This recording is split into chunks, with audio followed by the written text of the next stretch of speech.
Okay, Assalamualaikum and very good morning to everybody. So today is our last week for lecture, and I will I will complete our topic 6 lecture regarding property insurance. And today we are going to look at the responsibility and also the limitation of policy regarding insurance ni lah. Okay, so the first thing is for home insurance, we need to understand it provides compensation for damage or destruction of a home from disaster. Such disasters, like we already discussed before, is flood, like what's happening right now in Malaysia, in Peninsula, like in Temerloh, in Kota Tinggi, even in Perak, in Hilir Perak, and also earthquakes, and this require additional coverage. Okay, so the policy may include inventories, or this can be bought as a separate policy, especially for people who rent a house, meaning this condition, it covers not only the house or even the property itself, but the items inside the property, barang-barang kat dalam rumah tu, you punya perabot-perabot, sofa, television, katil, aircon dan sebagainya. Kalau mengalami kerosakan, kita pun boleh cover juga bawah insurans. Tapi dia bergantung kepada insurans ni punya policy lah. Kalau you pilih just yang paling minimum saja, fire insurance, so yang paling minimum lah you dapat. Kalau berlaku banjir, gempa bumi dan sebagainya, mungkin insurans tersebut tak dapat cover. Kalau berlaku kebakaran sekalipun, dia akan cover bangunan sahaja. Dia tak cover you punya perabot-perabot yang mahal itu. Okay, so during the policy time, both owner and the company has their responsibilities to be carried out. So kita nak tengok apakah tanggungjawab untuk pembayar premium dan juga syarikat yang menyediakan pelindungan insurans inilah. Okay. So, untuk responsibility for the owner, number one is most importantly kena bayar lah, must pay the insurance. Kalau you tak bayar premium dia either monthly or even yearly, so the coverage cannot be conducted towards your property. Itu paling mudah lah kan. Kalau kita tak bayar kita punya kereta 2 bulan 3 minggu pun dah boleh kena keluar RO, repossession order by the bank, apatah lagi untuk pelindungan insurans lah. Dia takkan lelong you punya property, tapi you ni macam menanggung risiko tu sendirilah, kerana tidak ada membuat pembayaran premium dan sebagainya. Okay. Number two is for you to review the insurance cover. This very important. Even though you have already signed the policy, the terms and condition, but over time you have to conduct a review. Kalau dalam masa 5 tahun 6 tahun tengok saya rasa fire insurance coverage sahaja tidak mencukupi lah, kerana kawasan ni ada berisiko banjir, ataupun kalau di Borneo tu, di Sabah ataupun di Sarawak ada risiko gempa bumi yang lebih besar. So mungkin pelindungan insurans itu yang diambil tu kita rasa tidak mencukupi. Bila kita rasa tak cukup, so kita kenalah berbincang dengan pihak insurans kita dan tengok sama ada coverage yang diberikan tu adalah boleh menanggung risiko-risiko yang kita nak elakkan ni ataupun tidak. Okay. Number 3 is within 15 days or specified by the company give notice. Kalau berlakunya kecelakaan ataupun disaster tersebut, you kenalah membuatkan claim for the loss and damages. Usually pihak yang menanggung kerugian ni kenalah membuat segala urusan dokumentasi dan sebagainya, kerana pihak insurans dia akan menerima dan memprosesnya, dan dia perlu juga melakukan urusan seperti siasatan dia sendiri. Dia nak pastikan bahawa you ni claim insurans bukanlah saja-saja ataupun cuba melakukan scam lah. Kadang-kadang tu kan, kita ingatkan kita boleh claim dan sebagainya. Pihak insurans dia pun ada investigator dia sendiri untuk siasat claim-claim ni, dan tengok sama ada claim yang di pohon ini adalah justifiable or not. Contohnya you berlaku kebakaran and then you tinggal dekat rumah sewa yang berharga RM500, tapi you buat claim paling maksimum towards the insurance company. You claim paling maksimum RM1,000 rental. Sebenarnya 500 yang berbeza tu dia akan siasat, dia akan tengok, dan kalau dia dapat tahu yang bahawa sebenarnya you rental RM500 saja, dia akan bayar 500 sajalah. Sebab tu it's very important for you to give the accurate claim for loss and damages. Paling tepat sekali lah. Paling tepat sekali. Okay. Particulars of all other insurance. Kalau you ada insurans yang lain, berlaku kecelakaan tu, you kena beritahu jugalah. You kena inform. Kalau let's say you ambil sampai 3-4 insurance company, tapi you tak tengok dia punya policy. Policy dia states you boleh claim satu saja, dan yang 3-4 yang lain tu mungkin besar kemungkinan you tak boleh nak buat claim. Kalau tak ni you ni untung sangat lah. Insurance company Zurich you ambil RM100,000, insurance company Great Eastern you ambil lagi RM100,000. So you ada duit lebih RM100,000 kan. Dia akan void lah salah satu tu. Sebab particular of insurance ni kita kena tengok balik, principle dia adalah untuk menjadikan you tidak lebih baik ataupun tidak lebih kurang. Dia akan claim you atas berdasarkan apa yang you mengalami kerugian, dan dia akan reimburse sebanyak tu saja. Okay. For the company, kita nak tengok tanggungjawab company yang menyediakan insurans ini. Yang pertamanya, okay, is to enter and take and keep possession of where the loss or damage has happened. It means that here the insurance company is obligated to investigate what is being lost, apa yang you claim, apa yang kerugiannya, dan berapa banyak. Itu yang perkataan yang penting tu, berapa banyak kerugian yang berlaku. Sebab ni melibatkan duit yang para pembayar premium lain bayar, dan bila nak keluarkan fund tu, maknanya dia nak keluarkan fund daripada duit semua orang lah. Bukan saja duit you bayar tu tak banyak lah kan, bayar sebulan RM150-200, tapi you boleh dapat RM100,000. Sebab bukan semata-mata daripada duit yang kita bayar sahaja, tapi dia datang daripada duit premium para pemegang polisi yang lain. Okay. So number 2 is possession to be delivered to the property insured. Of course lah, bila dah buat dia punya independent investigation, dia dah buat inquiry dan sebagainya, dan dia dah satisfied bahawa memang berlaku disaster atau kecelakaan ini, memang berlaku kerosakan kepada you punya property, dan dia akan memberikan dalam stipulated time yang diberi, yang dia janjikan. Kalau dia kata reimbursement ni dalam masa 12 bulan, so dalam masa 12 bulan tu dia dah kena bagi ganti rugi kepada anda. Okay. Number 3 is keep possession of any such property and examine, sort or arrange, remove or other deal with the same, for example the number of bedroom. Ini mestilah dia kena pastikan juga. Macam kita tengok tadi, kalau floor plan dia kata you punya property tu ada 4 bilik tidur, so dia kena bagi property tu sama lah 4 bilik tidur. Kalau tidak serupa sebiji macam floor plan asal, tapi penggantian tersebut mestilah berbalik kepada prinsip yang tadi tu, tidak dalam keadaan yang lebih baik ataupun tidak dalam keadaan yang lebih buruk. So kalau ada 4 bilik tidur tu, kena gantikan dengan 4 bilik tidur lah property tu bila dia dibina semula. Okay.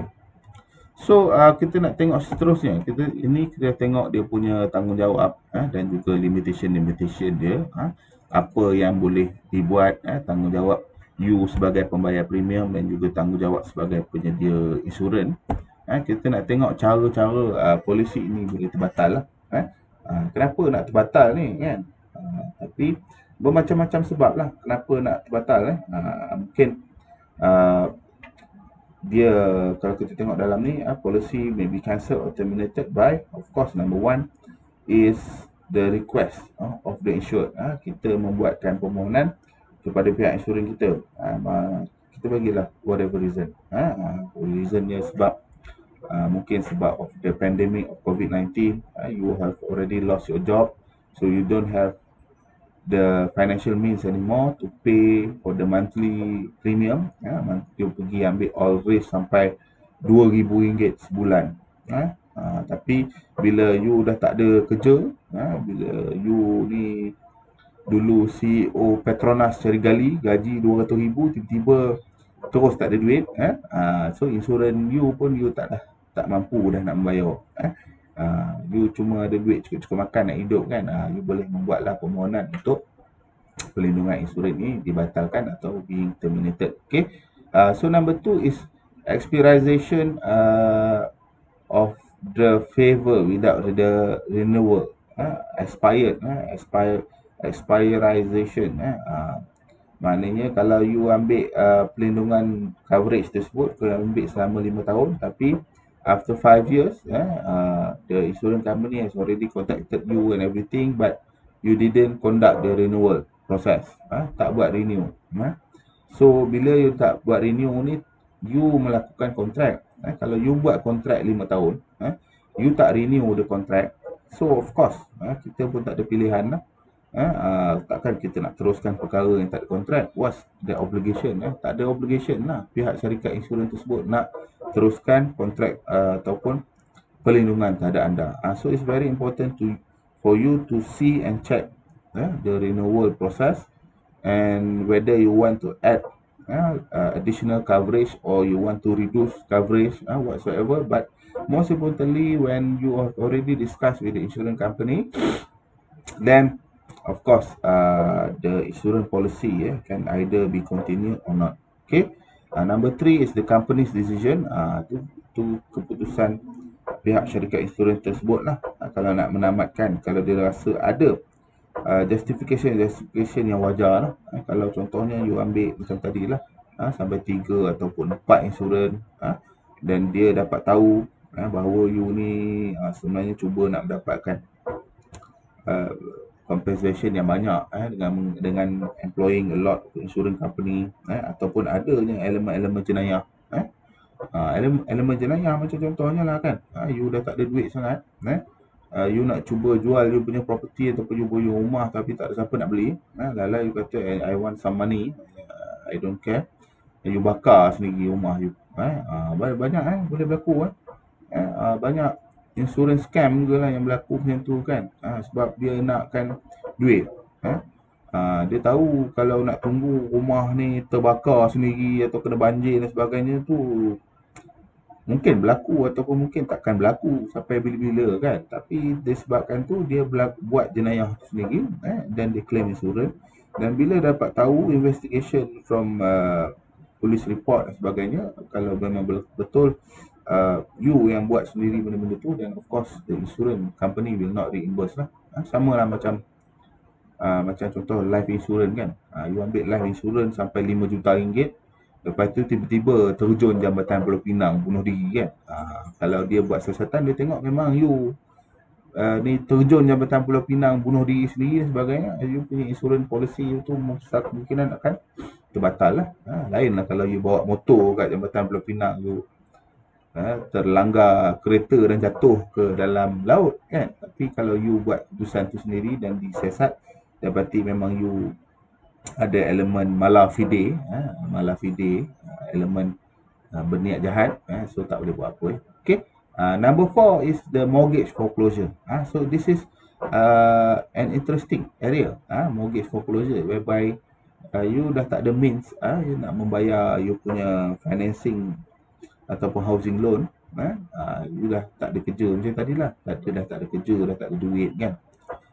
You bulanan you bayar kat bank RM2,000 untuk you punya housing loan, tiba-tiba you tak bayar, so property tersebut kena lelong.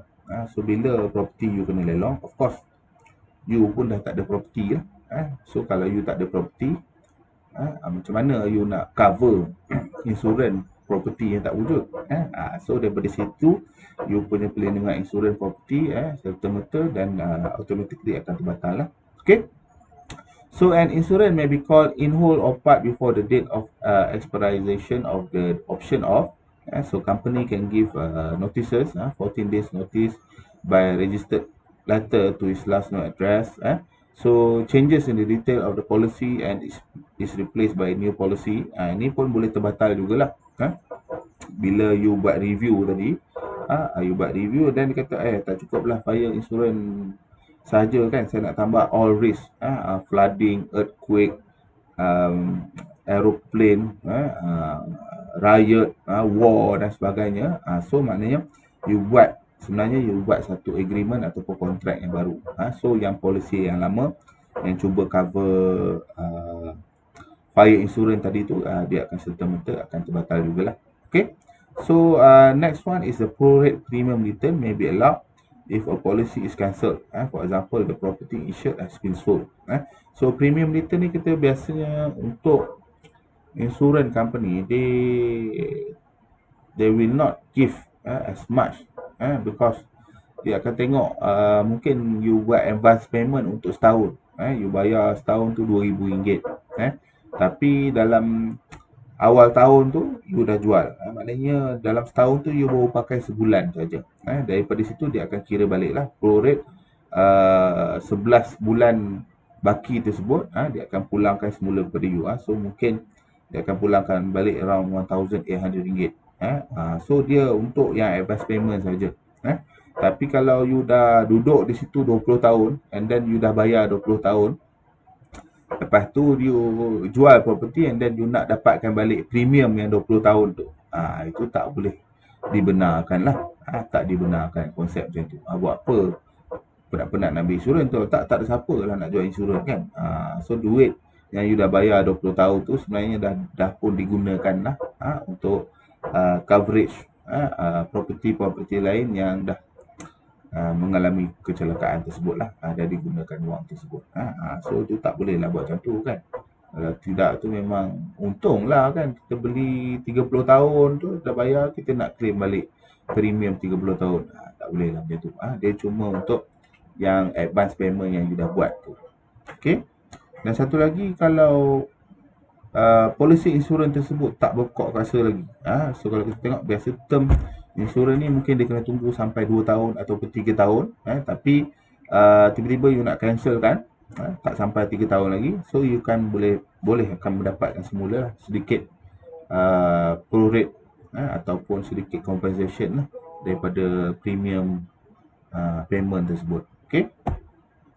So this is like we already talk, patutnya fire insurance ni kita talk a lot earlier kan, tapi ada di belakang. Tak apalah, kita buat kita punya recap sikit lah fire insurance ni. So kita tengok fire insurance ni is the most commonly included in the homeowner insurance. Aim to cover property if there is an accident happen by fire. If not anything happen, but if a fire ravages the property.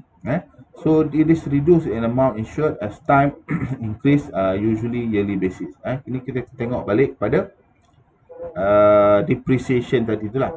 Kalau dah ambil insurans fire insurance ni 30 tahun, you punya property ataupun you punya bangunan tu dah pun berusia 30 tahun, so kita kena tengok economic life dia berapa tahun lagi.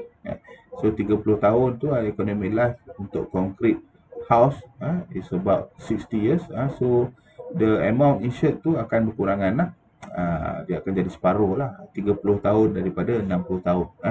So you punya coverage insurance juga akan berkurangan, dan dari segi teorinya you punya premium juga akan berkurangan.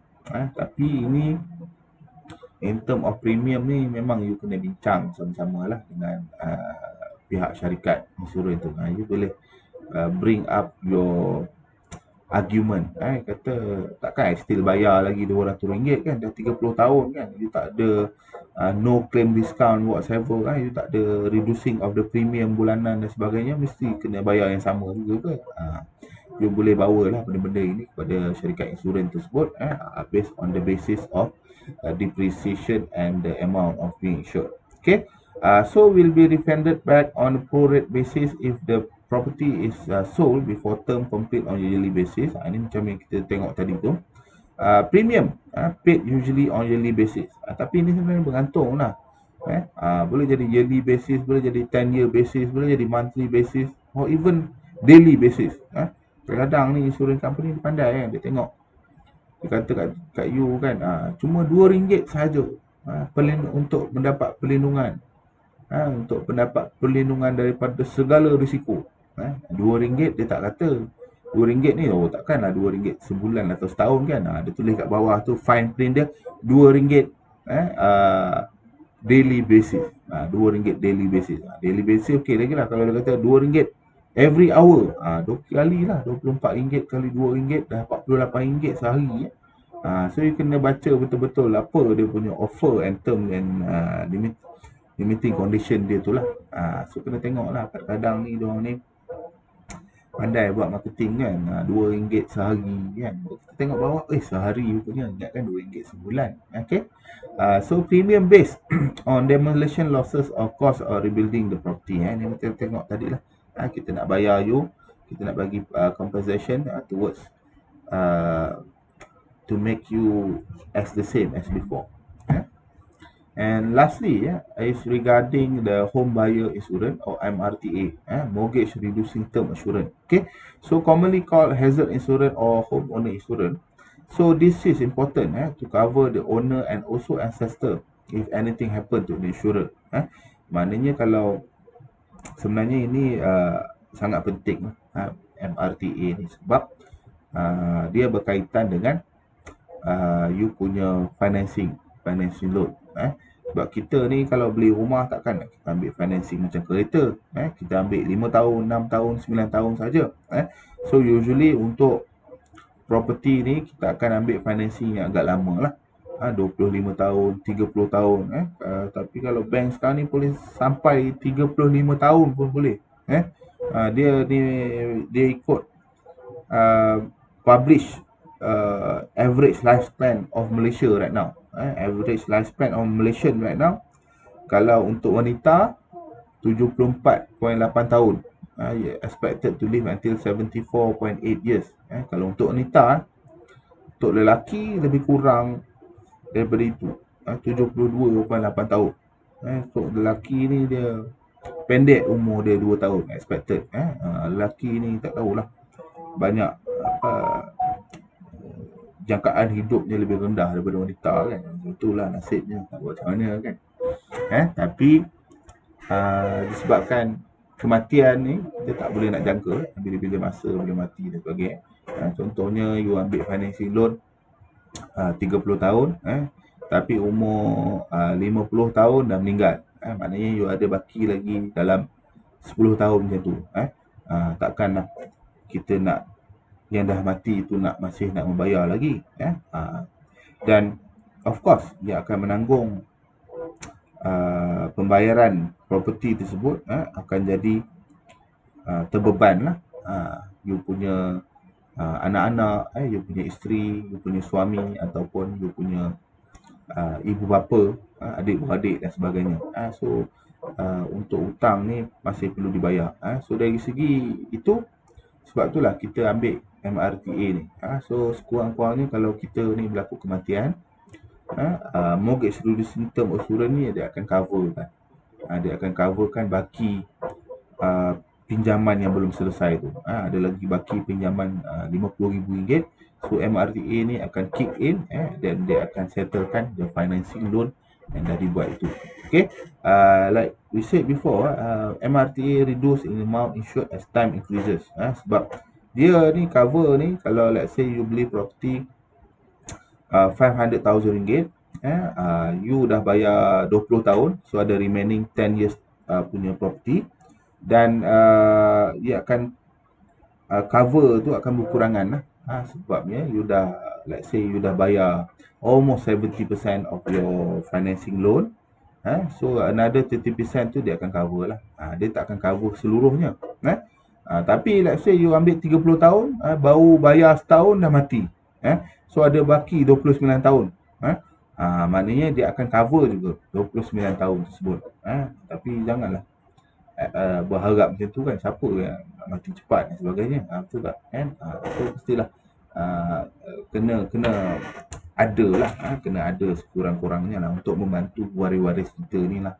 Kita tak nak lah membebankan mereka kan. Berlakunya kematian dan sebagainya, membebankan lagi mereka. Okay. So will be refunded back on prorate basis if the property is sold before the term complete. Macam tadi lah, advance payment dan sebagainya. So usually premium paid once, only at the early stage. Ni biasanya kita included together in the financing loan. Kalau financing loan you 500,000 tu, cost dia mungkin akan lebih meningkat, 520,000. Sebabnya 20,000 adalah untuk MRTA. MRTA tu yang you bayar sekali saja.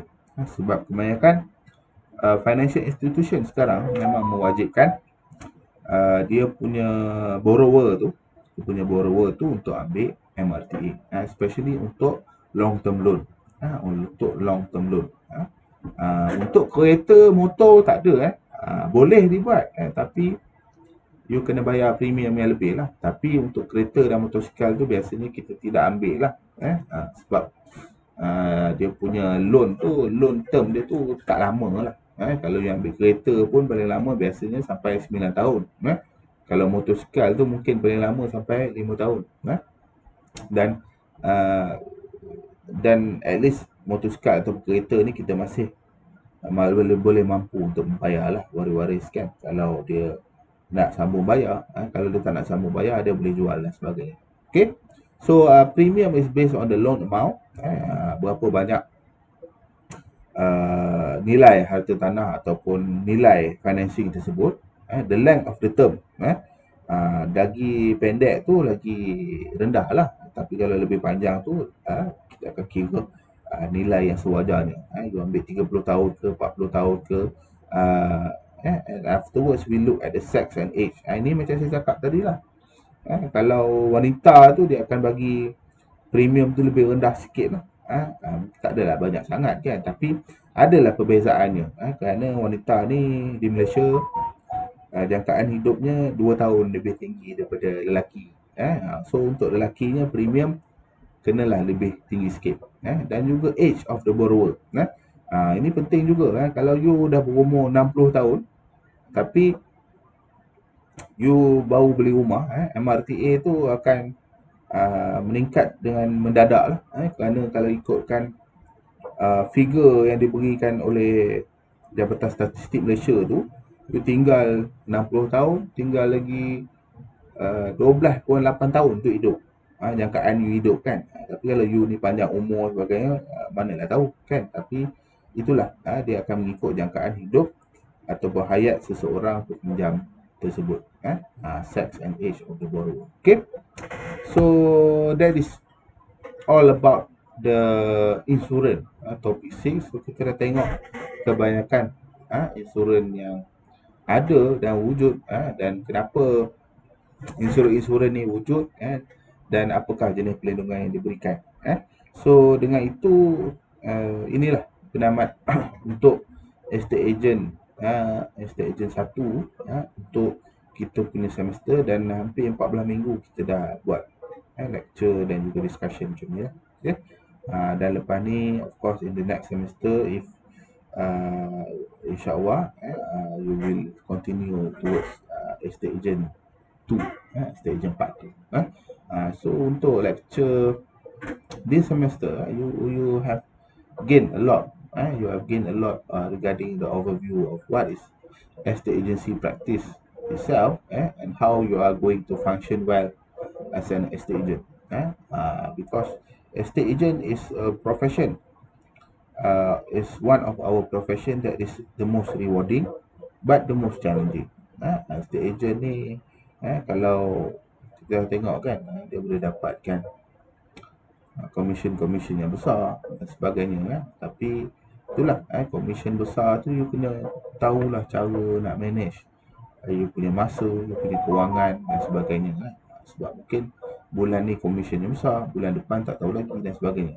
So dia macam uncertain jugalah, tidaklah makan gaji you jadi bos sendiri, tapi itulah, you kena work hard and struggle hard to get the best income as possible. Most ada kawan-kawan saya yang seangkatan dengan saya dah menjadi estate agent, and of course dia as estate agent, they struggle in the first few years, But after they have settled down, they have already got their license of estate agent, and they already have a very good base, listing and everything, so they are very accomplished now. Dia sangat berjaya lah sekarang kan. Lebih tinggi pendapatan daripada pensyarah kanan macam saya ni kan. Tapi itulah the pros and cons dia. Okay, so if you are very interested in the profession, then after diploma or even your bachelor degree, then you can go towards this profession.